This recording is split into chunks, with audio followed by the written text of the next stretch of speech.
शेर अली एक दिन इजाज़त लेके आया और उसने कहा कि मैं जगत सेठ ने मुझे अपॉइंट किया अपनी हिफाजत के लिए, तो मैं आपकी तैयारियां देखना चाहता हूँ। उसकी तैयारियां देखने के बाद वो शेर अली भी बड़ा कन्विंस हुआ और उसने कहा कि मैं ये इतराफ़ करना चाहता हूँ मौज़म अली के मैं इतना अरसा फ़ौज में रहा हूँ और मैं बहुत कुछ जानता हूँ, लेकिन जो तुमने तैयारियां की हैं मेरी तैयारियां उसके बहुत कम फ़ीसद उसका हिस्सा हैं। तो आई एम रियली इम्प्रेस्ड और मैं चाहूँगा कि तुम जगत सेठ की हवेली का किसी दिन विज़िट करो और मुझे फ़र्दर बताओ कि मैं उसमें क्या इन्फोर्समेंट्स कर सकता हूँ। फिर उसके बाद मौज़म अली हुसैन बेग से कहते हैं कि आप चीदा चीदा लोगों को घर में बुलाएं और फिर मैं उनको बताऊंगा कि हमने अपने जो लोग हैं उनको कैसे ट्रेन करना है। आपके पास 250 के करीब बंदूकें, 250 राइफलें, 2 तोपें और बहुत सा असला है, तो हम इन लोगों को ट्रेन करेंगे कि अगर मरहटे इस तरफ लूट मार के लिए आ गए तो हमने कैसे अपनी हिफाजत करनी है।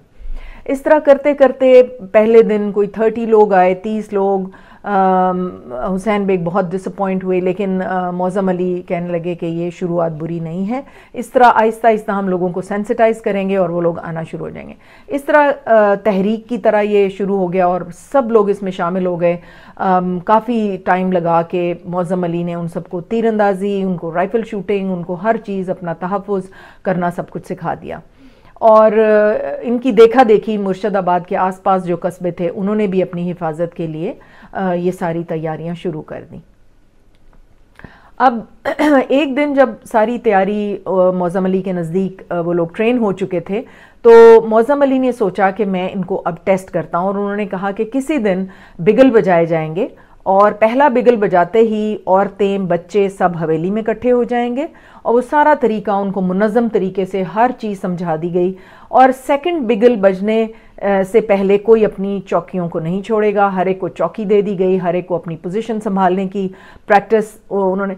तो वो लोगों ने कहा कि जी ये तो अब आप क्यों ये प्रैक्टिस करवा रहे हैं। उसने कहा कि देखो, जब मुसीबत पड़ती है तो तब भाई भाई को नहीं पहचानता, गोली चलाते वक्त उनको ये समझ नहीं आ रही होती कि वो अपने दोस्त पे गोली चला रहे हैं या दुश्मन पे चला रहे हैं, तो ये प्रैक्टिस बहुत ज़रूरी है।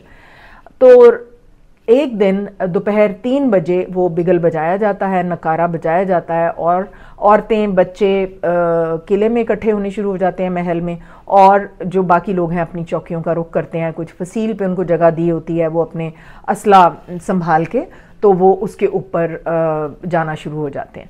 इतनी देर में शाही महल से एक कोई अशरफ खान नामी एक शख्स आता है और एक गली पे उनको कहता है दरवाज़ा खोलो। तो उन्होंने कहा जी हमें इजाज़त नहीं है, जब तक जब सेकंड नकारा बजेगा तो फिर हम ये दरवाज़े खोलेंगे। तो उसने कहा कि नहीं, मैं तो फतह की खबर लेके आया हूँ।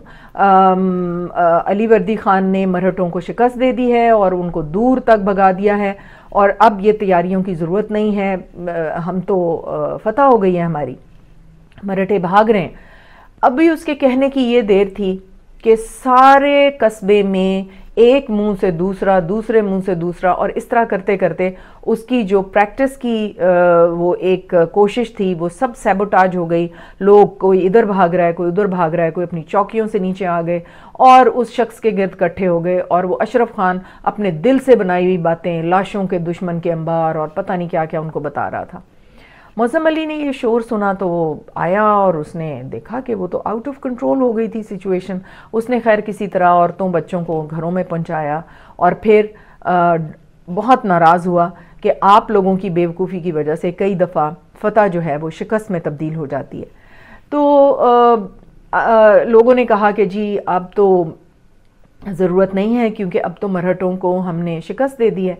फिर भी मौज़म अली ने हुसैन बेग से कहा कि देखिए, मरहटे किसी जगह पे कब्जा नहीं करते, they are not fond of conquering anything, वो लूट मार के लिए आते हैं और उनको पता है कि मुर्शिदाबाद और उसके कस्बे बहुत अमीर हैं, वो फिर आएंगे किसी वक्त और इनको लूट मार करके चले जाएंगे।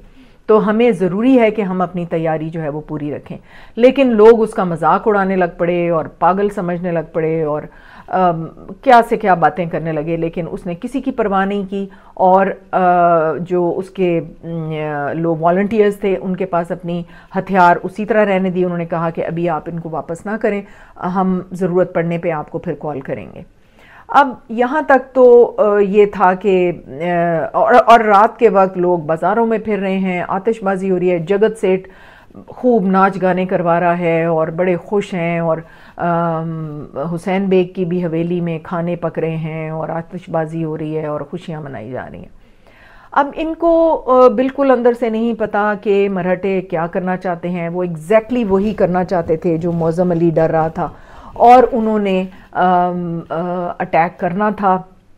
और ये अब हम अगली किस्त में आपको बताएंगे कि किस तरह वो अटैक करते हैं और किस तरह फिर मौज़म अली की हुई तैयारियां जो हैं उसमें वो काफ़ी रेजिस्टेंस के बाद काफ़ी कुछ इनकी भी शहादतें होती हैं, लेकिन मराठों की बेहिसाब लाशें वो छोड़ के तो जाते हैं, और मौज़म अली, मोहल्ले के लोग और फिर कस्बे के लोग फिर वो मानते हैं कि मौज़म अली ने ये सही तैयारियां की थी।